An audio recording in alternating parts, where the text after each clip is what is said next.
자, 옆에 계신 분들하고 손을 잡기는 조금 어려운 시대니까 자기 손을 자기가 잡으면서 마음으로는 옆에 있는 분을 손 잡았다 생각하고 지난주 나눴던 말씀을 고백해 보겠습니다. 보이십니까? 남미군 사님 잔뜩 보입니까? 예. 손은 내 손이지만 실은 옆에 분 거 잡은 겁니다. 그죠? 자, 옆에 분한테 시작. 성도님, 혹시 이럴 수도 없고 저럴 수도 없는 상황에 계십니까? 자, 옆에 분에게 마음을 주면서 시작. 그렇다면 성도님, 하나님께 뱀의 지혜와 비둘기의 순결을 구합시다. 자, 마지막입니다. 시작. 또한 성도님, 다니엘처럼 믿음을 가지고 사자고를 향해 나아갑시다. 하나님께서 다니엘처럼 우리 모두를 승리하게 하실 줄로 믿습니다. 이제 손을 놓으셔도 이제 말씀을 드려야 되니까 그죠? 이제 손을 놓으셔도 되겠습니다. 오늘 말씀 전합니다. 하여튼 2주 동안 못 빼다가 뵈니까 얼마나 여러분들의 모습이 더 멋있어지고 예뻐지고 막 감격적이고 예배당 문 열고 딱 제가 안 열었구나. 오늘 서권사님이 문을 딱 열어주는데 여러분의 뒷모습을 보는 순간 마음이 얼마나 뭉클하든지 하여튼 여러분들도 그런 마음으로 예배 드리는 줄로 압니다. 오늘 이렇게 예배하게 하신 하나님께 감사드립니다. 또 이 자리에 함께하지 못하지만 방송을 통해서 보시는 우리 성도들에게도 하나님의 같은 은혜가 임하기를 축복합니다. 여러분, 퀴즈 하나 내겠습니다. 몇 번 여러분에게 소개했던 말씀이니까 쉽게 맞힐 수 있으리라 라고 생각합니다.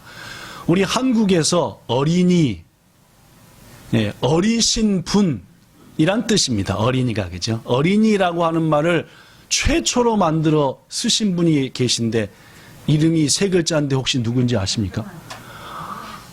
권사님들 힌트를 준 다음에 맞춰야 되는데 힌트도 드리기 전에 맞춰버렸으니까. 이 어린이라고 하는 말을 처음 쓴 분은 호가 소파고 이름은 방정환이라고 하는 소파 방정환 선생입니다. 그렇죠? 우리 조선 한국에 최초로 어린이날을 만든 분도 역시 힌트였습니다. 이 바로 소파 방정환 선생인데 이 방정환 선생이 태어난 것은 지금으로부터 121년 전인 1899년 1900년 되기 딱 며칠 전 1899년 11월 달에 한성의 적선방 야주현, 오늘날의 명칭으로 따지면 서울시 종로구 다동이라는 종로에서 태어나신 분이 이 소파 방정환 선생입니다. 그는 21살의 나이인 1920년 일본에 왔습니다. 왜 왔게요? 공부하려고요. 어느 학교 들어갔게요? 이 학교 들어갔습니다. 어느 대학교입니까? 도요다이학교 들어갔습니다. 도요다이학교라고 육계대학에 속하는 운동도 잘하고 공부도 열심히 하는 도요대학에 들어가서 거기서 입학은 철학과에 입학했는데 공부한 것은 아동문학과 아동심리학을 공부했답니다. 하영이랑 비슷한 거 공부한 것 같아요. 그죠? 애들에 대한 심리라든지 애들에 대한 얘기를 공부했습니다.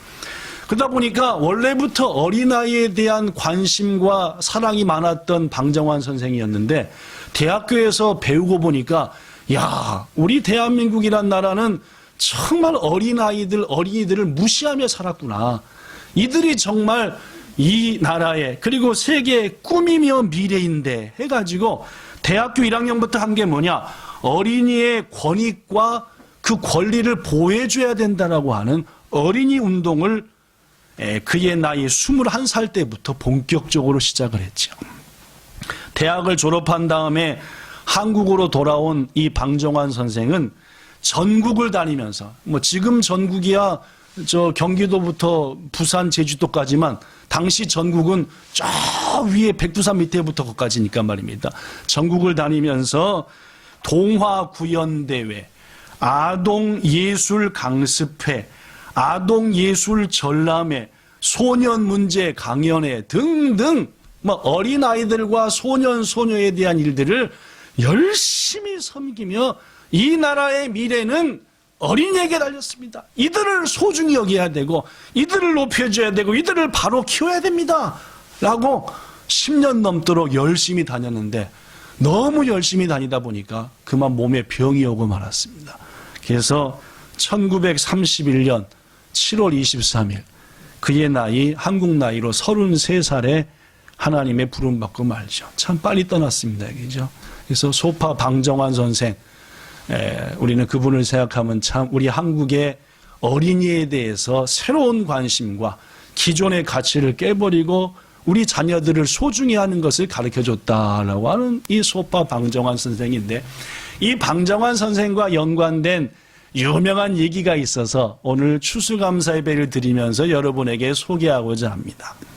어느 날 이제 어린아이들을 어떻게 하면 더 잘 섬길까 해서 이런저런 책을 읽으면서 밤 12시가 쑥 넘어버렸는데 한참 책을 읽고 있는 방정환 선생의 방문이 스르륵 하고 열렸습니다.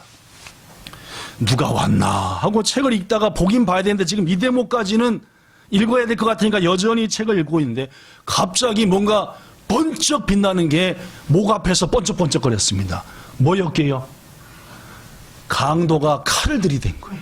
네. 더구나 먼 강도가 얼굴을 검은 천으로 가린 복면 강도가 방정환 선생의 목을 겨누면서 이렇게 얘기했습니다. 꼼짝 말고 손들어! 그랬더니 방정환 선생이 깜짝 놀라가지고 이렇게 얘기했대요. 아니 어떻게 꼼짝 말고 손을 들 수 있습니까? 라고 했대. 그러니까 강도가 당황을 했어요. 왜냐면 꼼짝을 해야 손을 들든 말든지 꼼짝만 하는데 어떻게 책 읽다 말고 이러고 있어야지 손을 들겠어요. 그죠? 그러니까 꼼짝을 뭐 하는데 어떻게 손을 들겠습니까? 했더니 강도가 하는 말이 그러면 손 든 다음에 꼼짝 마. 수작을 걸지 말고 지금 이 칼이 보이지? 당신을 순식간에 찌를 수 있으니까 있는 거 다 내놔. 책을 읽다만 12시 넘은 방정환 선생이 강도를 만난 거죠. 자기 집에서. 그죠? 그래서 조용히 일어나더니 꼼짝을 안 한 거죠. 꼼짝을 한 거죠. 그죠? 서랍을 딱 열더니 39원 지폐를 끄집어내 놨습니다. 여러분 39원은 얼마쯤 될 것 같아요? 제가 궁금해가지고 그저께 이거 조사하느라고 2시간 걸렸습니다. 당시 1925년에 39원은 지금의 화폐 가치로 얼마가 되는가 하고 멈춰나게 찾았더니 딱 어떤 분이 글을 올려놨더라고요. 찾았어요. 당시 한국에서 가장 좋고 비싼 호텔이 서울에 있는 조선 호텔이었대요. 그 조선 호텔이 하룻밤 묵는데 얼마였느냐? 3원이었답니다. 네. 하룻밤 묵는데 조선 호텔에서 밥 먹고 저녁밥 주고 아침밥 주고 해서 3원. 당시 가장 비싼 한우 고기 한 근이 1원이었대. 600g 한 근이 1원이었대. 그래서 제가 따져봤더니 이 390원 하면은 요새 돈으로 하면은 한 100만 엔쯤 되는, 일본 돈으로 100만 엔쯤 되는 거죠. 뭐 적은 돈은 아니고 꽤 큰. 당시에 지폐가 나오는데 1원짜리 지폐가 멋있어요. 예, 지폐가 1원짜리 지폐더라고요. 그러니까 더 낮은 거고 1원은 요새로 치면은 10,000엔 이렇게 생각하시면 되는 겁니다. 그죠? 예. 방 선생이 강도한테 말했습니다. 내가 지금 가지고 있는 것은 요게 전부니까 얼른 가지고 가시오. 위험한 일을 당하면 안 되니까 빨리 가시오. 하니까 아무리 생각해도 강도가 누가 이상한 거예요? 이 방 선생이 이상한 거예요. 떨지도 않지. 이 큰 돈을 내놓지. 빨리 가지고 가래지. 하니까 영 불안한 강도가 목적은 뭐였습니까? 돈이었으니까 돈을 들고 딱 가려고 하는데 뒤에서 방 선생이 소리를 질렀습니다. 뭐라고 소리 질렀게요? 이렇게 소리 질렀어요. 저 혼자 해야겠다. 침 많이 튀면. 여보시오! 돈을 주었으면은 고맙다는 인사라도 해야 할 것이 아니요. 지금 방 선생은 준 거예요? 뺏긴 거예요? 그죠? 방 선생은 뭐 한 거예요? 준 겁니다. 뺏긴 게 아니에요. 그죠? 도둑은 뭐요? 도둑은 뺏은 거요? 받아가는 거요? 아니, 도둑의 닷지바에서 보면은 뺏은 거요? 좋게 받아가는 거요?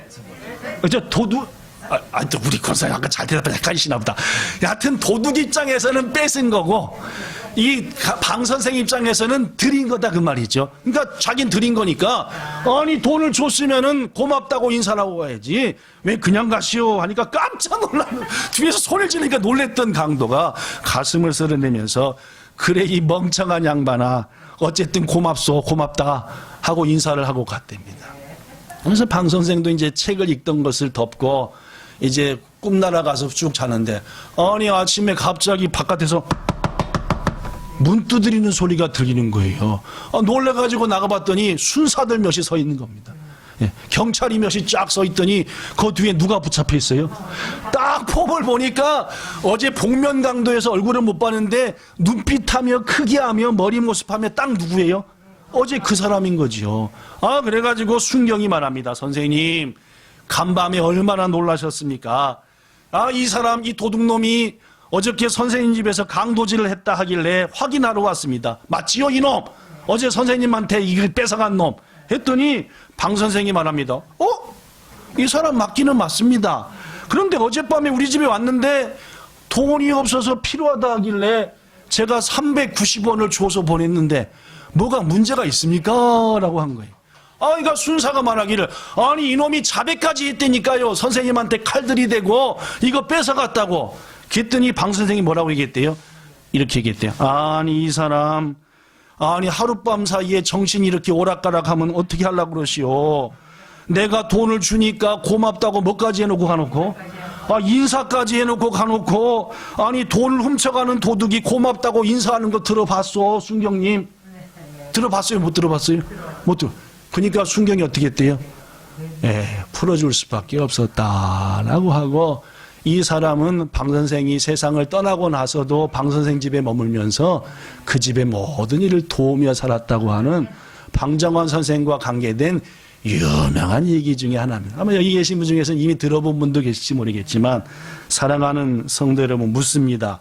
강도가 방정환 선생의 돈을 빼앗아가면서 온전히 감사했습니까? 억지로 감사했습니까? 그렇죠? 감사하는 마음이 있어서 감사했습니까? 감사하고 가야지 하니까 할 수 없이 감사했습니까? 할 수 없이라도 감사하면 뭐가 임해요? 그럼요. 할 수 없이라도 감사하면은 하나님의 은혜 가운데에서 감옥 갈 일이 자유로운 몸이 된다 그 말입니다. 여러분 오늘 추수감사절을 맞이했습니다. 뭐한 감사도 중요하지만 우러나서 진정으로 하는 감사도 당연히 중요하지만 우리 하나님은 어떤 감사도 작은 감사가 아니라니까 여기는 억지로라도 때 밀려서라도 억지로라도 뭐 하면은 감사하면은 하나님께서 우리의 길을 어려움에서 건져주신다라는 사실입니다. 이 귀한 놀라운 사실을 이 아침에 이 시간 마음에 새기시고 우리 인생 속에서 항상 기쁨으로 감사해야 되겠지만은 때로는 억지로라도 감사할 마음이 전혀 없더라도 하여튼 감사합니다라고 감사해서 감사하는 자에게 주시는 은혜를 누리시는 저와 여러분과 방송 보시는 모든 성도들 되시기를 예수님 이름으로 축원합니다. 오늘은 우리 교회가 감사 예배로 드립니다. 이제까지 감사 예배는 성경 말씀 중심으로 조금 딱딱한 것도 없는가 해서 오늘은 방정환 선생 얘기처럼 우리의 믿음의 선배들 중에 감사로 은혜 받은 사람 몇 사람을 소개하면서 말씀을 마치고자 합니다. 첫째 소개할 사람입니다. 이 사람은 어떤 사람이냐? 따라합시다. 감사를 심으면 감사를 거둔다는 사람이다. 물론입니다. 미국의 고아원에 아이들을 사랑으로 섬기는 예쁜 여자 선생님이 계셨습니다. 근데 이 선생님은 그 고아원이 매우 열악한 상황에 있는 고아원이었고 항상 마음이 아픈 게 있었어요. 뭐가 아팠냐? 수돗물도 잘 안 나와. 여름에는 엄청나게 더워. 겨울에는 애들이 추워가지고 바들바들바들. 난 똑같 뭔가 이 애들을 위해서 뭔가 해줘야 될 텐데 이 선생님이 할 수 있는 것은 그 애들을 안아주고 살펴주는 것 세이빨이었어. 그러던 어느 날 기도하는 가운데 선생님에게 지혜가 떠올랐어요. 뭔 지혜가 떠올랐느냐? 자, 내 힘으로 우리 힘으로 이 자녀들을, 이 고아원에 있는 애들을 따뜻하게 시원하게 편안하게 해줄 수가 없으니까 도움을 받자 해가지고, 첫째, 이 고아원을 난방시설을 하고 냉방시설을 하고 화장실을 깨끗하게 하고 하는 계획서를 만들었어요. 쭉 계획서만 해가지고 비용을 딱 부탁해서 뽑아보니까 $1,000가 나왔어요. 오래전 얘기니까 말이면. 야, 이 $1,000를 어떻게 준비하느냐 하고 기도하는데, 당시 미국에서 최고 부자 중에 한 사람인 포드 자동차에 포드 씨가 생각이 났더래요. 포도요, 포드요? 포드. 포드 씨가 생각이 나가지고, 야, 이 포드 씨한테 이 사정과 내용과 계획서를 보내자 해가지고 편지를 썼습니다. 저는 누구고 어느 고아원에 있는 선생이고 애들이 이렇게 있는데 $1,000를 보내주시면 우리 애들한테 너무너무 좋겠습니다. 근데 말입니다, 당시나 지금이나 큰 회사나 부자한테는 뭐가 많이 와요? 편지하고 사람이 많이 온대요. 뭐 해달라고요? 좀 도와달라고요. 그러다 보니까 이 포드 씨도 이제까지 수없이 날라오는 다른 편지들과 별다를 것이 없다 해가지고 자세히 내용도 안 보고 항상 하던 대로 $1를 딱 넣어가지고 힘내세요 하고 답장만 해서 딱 보낸 거예요. 이제나 답장이 올까, 저대나 답장이 올까 누가 기다렸어요? 고아원의 그 여자 선생님이 기다렸는데 드디어 답장이 딱 온 거예요. 딱 와가지고 딱 열었더니 격려의 말과 더불어 몇 달러짜리가 있는 거예요. 여러분 같으면, 우리 같으면 어떻게 돼요? 부자 것들 놈들. 이럴 것 같은데 이분은 뭘 심을 줄 아는 사람이었다고요? 감사를 심어.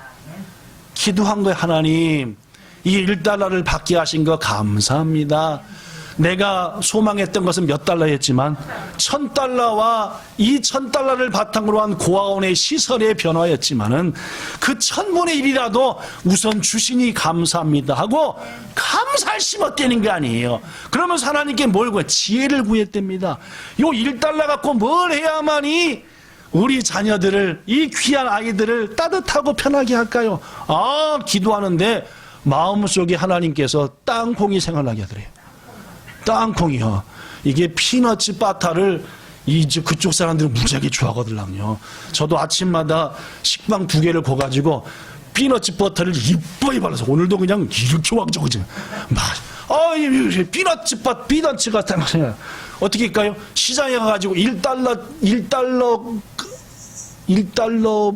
말이 이상하다. $1분에 땅콩을 산 거예요. 그래가지고 어떻게 했습니까? 이게 고아원 근처에 있는 빈터에다가 심었습니다. 다음 해가 되었어요. 어떻게 된지 아시겠죠? 물론입니다. 땅콩을 많이 수확했죠. 수확하고 보니까 감사한 게 한두 가지가 아닌 거예요. 첫째는 수확하게 하신 하나님께 감사하고 추수감사 예배를 드리고, 둘째는 그 땅콩이 있게 한 누구? 포드 자동차에 포드 씨가 생각나는 거예요. 어떻게 했겠어요? 최고 좋은 놈들 골라가지고 봉투에다 담아서 감사 편지와 함께 보낸 줄로 믿습니다. 추수감사절이 지난 어느 날 땅콩에 편지가 왔는데 뚱뚱하길래 포도에 열어봤더니 뭐가 들어요? 땅콩과 사이 들어있는 포도 씨 얼굴이 포도가 됐대요. 얼마나 부끄럽고 창피하든지. 야, 내가 그때 이분이 보낸 편지를 잔또 봤어야 되는데, 하나님, 제가 지혜 없고 밀어냈음을 용서하세요 하고 회개한 다음에 얼마를 보냈는지 아시겠죠? $10,000를 보낸 줄로 믿습니다. 할렐루야. 1,000을 원했는데 뭘 보냈다? 많은.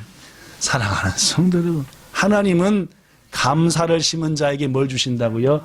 감사를 주는 줄로 믿습니다. 이 멋진 고아원 여선생님 얘기가 다른 사람 얘기가 아니라 여러분과 저 얘기가 돼야 되죠. 에이, 1,000을 달랬더니 있는 놈들이 더 쳐죽일 놈들이야. 이게 아니라 하나님 그 손길을 통해서 하나라도 주시니 감사합니다 하고 감사를 심었더니 더 큰 감사를 거두게 하사 그 고아원은 일본에서도 가장 시설 좋고 사랑이 많은 고아원이 됐다는 헨리 포드 씨와 연관된 유명한 얘기입니다. 성경은 말합니다. 하나님께서 갈라디아서 6장 7절 스스로를 속이지 말라.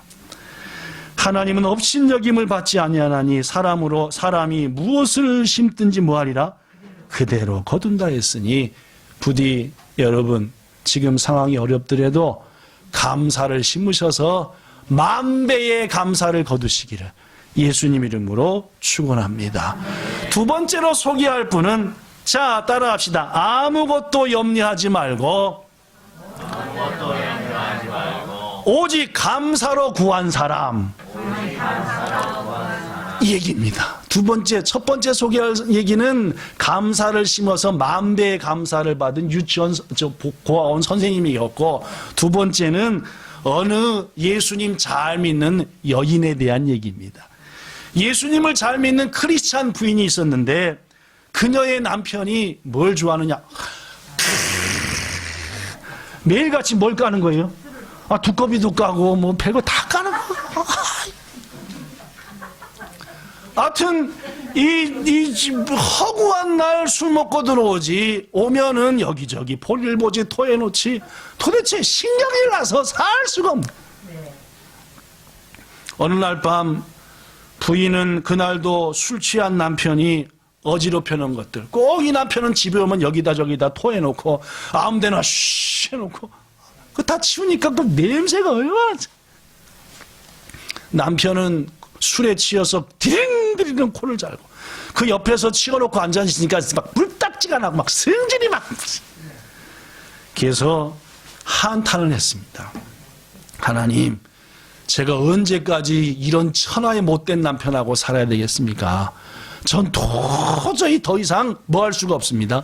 참을 수도 없고, 요 사람이랑 하여튼 눈 부딪히는 것도 싫습니다.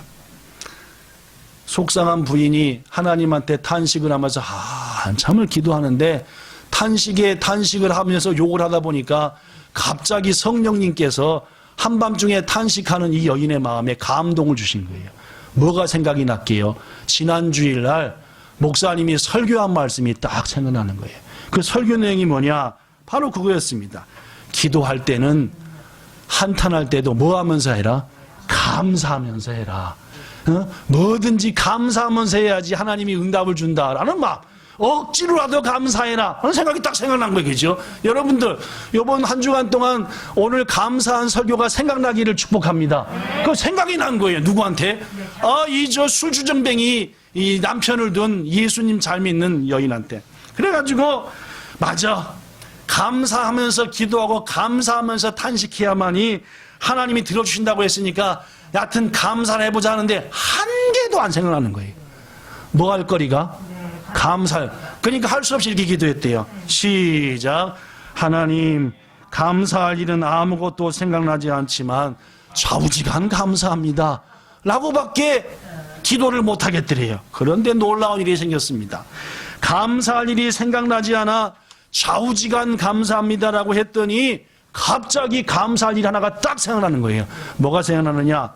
술 고주망태 남편이지만 그래도 없는 것보다는 뭐가 낫더라? 있는 것이 낫게 느껴지더래요. 이런 하나의 고주망태여도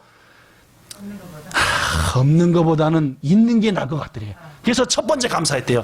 없는 것보다는 있는 게 나을 것 같고 그래서 감사합니다 했더니 두 번째 그 감사를 끝마치자마자 두 번째 감사가 떠오르래요. 그렇게 술을 마셔도 집은 잘 찾아와요. 아니 그렇게 술을 마셔서 막 난리를 치고 해도 어떻게 집은 찾아와. 집은 한 번도 데리러 간 적은 없대요. 그게 또 뭐 한 거예요? 감사드려요. 세 번째, 더구나 술 마시는 거, 돈 못 벌어오는 거 빼놓고는 다 괜찮더래요. 그죠? 돈을 못 벌어오고 술 마시는 게 문제인데 나머지는 다 괜찮. 이게 최고로 감사한 게 있었대요. 뭐냐? 토요일만 되면 고주망태가 돼서 들어오는 거예요. 뭔 요일이요? 토요일만 되면 와가지고 정신도 못 차리고 아침에 겨우 늦다 가지고 여보 교회 갔다 와네. 집볼게. 어디 갈 힘도 없어. 교회 갔다 와. 그래서 토요일만 되면은 술을 진탕 먹고 와가지고 한 번도 예배 가는 걸 뭔 안 하더래요? 방해는 안 드려요. 안 가지고 보니까 은근히 감사할 게 있더란 얘기죠. 그래서 이것저것 감사하고 있다 보니까 남편 얼굴 쳐다보니까 나도 모르게 웃음이 나오더래요. 기가 막힌 웃음이지, 그죠? 이것도 감사해. 그때 기가 막힌 웃음을 하고 있는데 누가 눈을 떴겠어요? 아, 남편이 눈을 빵 뜨고 보니까 한밤중에 부인이 자기 얼굴 보면서 하고 있는. 그러니까, 아니, 여보, 날 보고 왜 웃어? 하니까 부인이 뭐라고 얘기했대요? 내가 밤새 당신을 쳐다보니까 뭐라고 있다? 감사할 것이 있어서 웃었다고. 그 뭐가 감사한데니까 어떻게 했대요?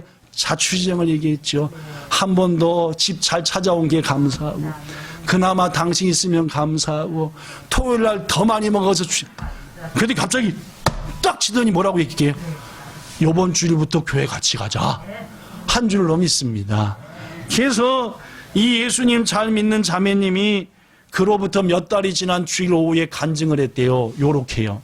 뭐라고 했느냐? 성도 여러분, 제가 10년을 넘게 기도해도 아무 응답이 없으시던 하나님께서 단 한 번의 먼 기도에 응답해 주셨습니다. 성도 여러분, 단 한 번의 감사 기도가 기적을 만듭니다. 여러분과 저가 감사 기도 이번 주간 드리셔서 10년 동안 못한 거 응답받기를 축복합니다. 존 밀러는 말합니다. 사람이 얼마나 행복한가는 그가 하는 감사의 깊이에 달려있다. 감사를 깊이 하는 사람일수록 뭐한 사람이다? 행복을 누리는 사람이다. 그 말이죠.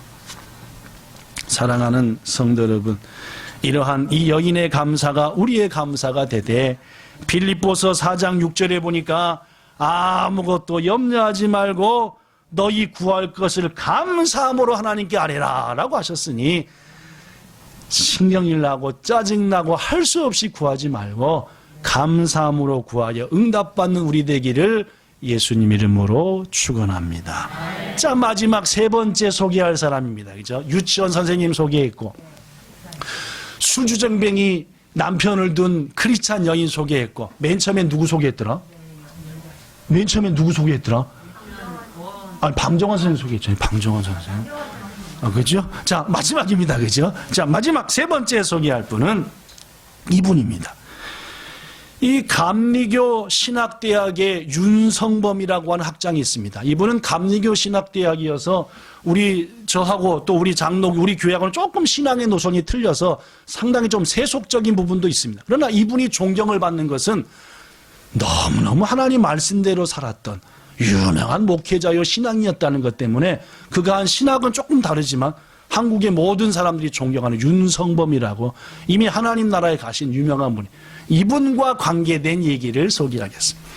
이 윤성범 학장이 잘 아는 어느 교회 개척교회 목사님이 계셨는데 이 목사님에게는 항상 같이 하는 사모님이 계셨습니다. 교회가 개척하다 보니까 너무 힘든 일이 많죠. 우리 교회도 옛날 보면 쌀 떨어져, 전기 끊겨, 수도 끊겨. 목욕탕이 없으니까 맨날 다른 사람 다 퇴근하면 옥상에서 서로 가리면서 씻는 거예요. 그렇죠? 왜냐면 목욕탕까지 가자니 그것도 비용도 솔찬히 들고 하니까 집에서 씻읍시다. 집에는 목욕탕이 없으니까 옥상에서 씻읍시다. 하여튼 여기도 막상막하로 어려웠던 것 같습니다. 그런데 설상가상으로 사모님이 자꾸 속이 메식메식거리고 좀 이상하게 해서 이게 왜 이렇게 이상할까? 그죠? 저도 몇 년 전에 여기 딱 명치가 자꾸 뜨끈뜨끈 했잖아요. 그죠? 가서 봤더니 그랬잖아요. 그죠? 이분도 이제 사모님도 하도 속이 이상하니까 병원을 갔더니 웬걸 위암 말기래요. 뭔지 아시겠죠? 지금부터 오래전 얘기니까 이제 병원에서 말씀하기를 사모님 아무래도 하나님 맞으실 준비를 하셔야 되겠습니다 라고 하더라고요. 그 말씀을 딱 사모님이 듣는 순간 스트레스가 팍 오더래요. 내가 아직도 젊은 이 나이에 위암 말기에 걸려서 죽게 된 것은 첫째는 못 돼먹은 누구 때문이요? 저 남편 내가 무슨 사모 된다고 하긴 했나? 목사가 돼가지고 교회를 개척해서 같이 부인된 입장에서 안 할 수도 없고, 첫째는 누구 때문이요? 남편 때문이요. 둘째는 그 남편을 뒤에서 조종한 누구 때문이요? 하나님 때문이요. 셋째는 이거 내가 얼마나 열심히 했는데도 불구하고 나중에 뒷가막 깎고 이랬던 저 못돼 먹은 우리 개척교회 성도들 때문이다 라는 마음이 들더라는 거예요. 그럴 수도 있지 않겠어요? 그죠? 병원에 갔더니 이제 당신 곧 죽겠소 하니까 남편이 아주 밉고 하나님이 밉고 성도들이 믿고 막 미워서 그 순간부터 식음을 전폐해버렸습니다. 물도 안 먹고 밥도 안 먹고. 그럼 누가 가장 안타까워요? 이 광경을 보는? 그렇죠? 그것을 보는 목사님이 기가 막힌 거예요. 뭐라고 위로할 말도 없고 뭐라고 용기 줄 말도 없고 위를 대신 띄워줄 수도 없고 뭐 할 수도 없고 여기저기 번졌으니까 방법을 그저 부인 옆에서 눈물을 끔찍 흘리다가 같이 울다가 안 되겠으니까 이 개척교회 목사님이 자기가 목사가 되도록 이끌어 주신 그 윤성범 학장을 찾아간 거예요. 쫙 찾아갔더니 윤 학장이 그 개척교회 목사님 얼굴을 보자마자 벌써 뭐 완전 커피색이잖아요, 그죠? 그러니까 목사님 뭔 근심이 있으십니까? 어떤 일이 있으시길래 이렇게 코가 쭉 빠지셨습니까? 실은 제 집사람이 이렇게 됐고 더구나 병 걸린 것도 문제지만 뭐까지 해버렸습니다. 낙심까지 해버렸습니다. 제가 어떻게 해야 될지 모르겠습니다. 한창 같이 목사님하고 같이 기도하다가 윤성범 목사님이 이 개척교회 목사한테 이렇게 얘기했대요. 목사님 집에 돌아가시는 길에 공책 한 권, 노트 한 권을 사시고 볼펜 한 개를 사셔가지고 사모님께 드려보세요. 그리고 사모님한테 혹시 이제까지 살아오면서 뭐 한 일 있었으면?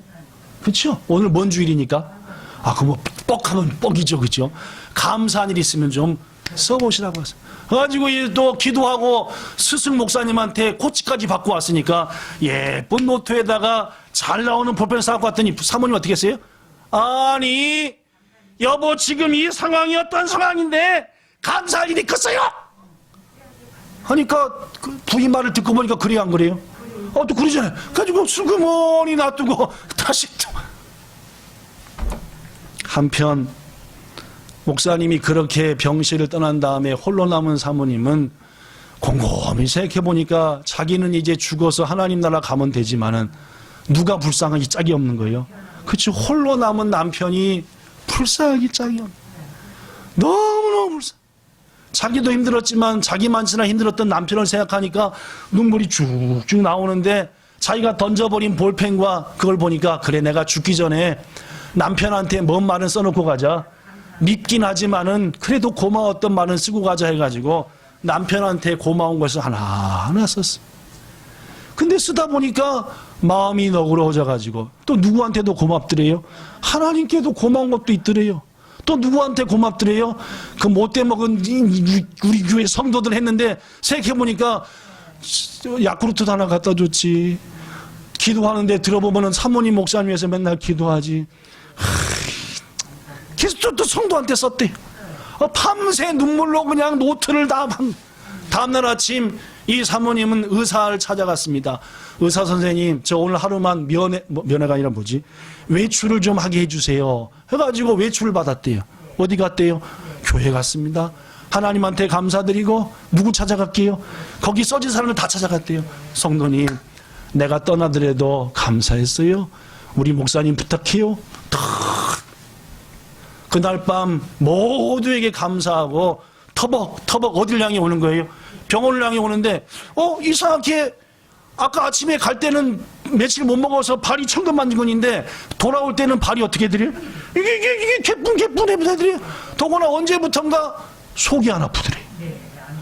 쯔내니 아팠는데 언제부턴가 이게 안 아프더래요. 이상하다. 드디어 며칠 후에 수술 날짜가 돼가지고 검사를 딱 하는데 의사가 눈이 이만해졌대요. 왜 그런지 아시겠죠? 그렇게 멀리 퍼졌던 암세포들이 거의 없어지고 점점만 남았대더라 라는 윤성범 학장과 관계된 멋진 얘기를 여러분에게 소개했습니다. 사랑하는 여러분, 스피로스 제이 히아데스라고 하는 학자는 이런 말을 했습니다. 여기 써졌어요. 하나님께서 나에게 무엇을 주시든 간에 그것은 병일 수도 있고 고난일 수도 있고 뭘 주시든 간에 하나님 감사합니다 라고 하는 것은 우리를 틈타는 누구를 물리치는 가장 뭐한 방법이다? 확실한 겁니다. 마귀는 쯔내니 우리를 넘어뜨리려고 옆에 서 있는 거예요. 하나님이 우리에게 은혜를 주시려고 어려움도 주시는데 마귀는 속닥속닥 대요. 거기에 넘어져라, 불평해라. 그러나 우리가 하나님 앞에 이것도 감사합니다 하면은 마귀는 물러가고 하나님이 예비한 은혜와 복은 우리를 향해 찾아오는 줄로 믿습니다. 시편 50편 23절에 하나님께서 우리에게 말합니다. 감사로 제사를 드리는 자가 날 영화롭게 하나니 그의 행위를 옳게 하는 자, 즉 항상 찌른이 나에게 뭐하는 자에게? 감사하는 자에게 뭘 보이리라? 하나님의 구원을 보이리라 라고 말합니다. 여러분과 저에게 어떤 일이 있다 하더라도 하나님 감사합니다 하면서 예배하고 감사로 기도할 때 하나님께서는 우리에게 구원과 응답을 주십니다. 결론에 말씀드립니다. 어느 목사님이 이런 글을 썼더라고요. 제목, 예배는 온전히 드려야 됩니다 라는 제목입니다. 내용이 뭔지 압니까? 예배당에서 드리는 예배에 참석하지 않은 성도가 불쌍한 성도 아닙니다. 주일날 예배당에 나와서 1시간 넘도록 예배를 드렸지만 하나님이 기뻐하는 온전한 예배 못 드리고 터덜터덜 집에 돌아가는 성도가 진짜 불쌍한 성도입니다. 그렇죠? 지금 이 자리에 없는 성도들, 아니 방송조차 못 보지 안 보는 성도 있습니다. 우리 교회죠. 그들이 불쌍한 게 아니라 새깎고 준비해서 왔는데 하나님 앞에 은혜도 못 받고 딴 생각하다가 집에 터덜터덜 가는 성도가 불쌍하다. 이게 지난 주간에 너무 마음에 제가 와닿는 거예요. 하나님, 저도 예배를 잘 드리게 해주세요. 예배 끝난 다음에 뭐 설교 뭐 그런 게 아니라 제가 먼저 예배자가 되게 해주세요. 그러면서 저도 이걸 바탕으로 해서 글을 하나 베껴봤습니다.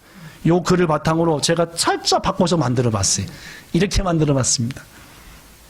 감사하는 성도가 복받는 성도입니다.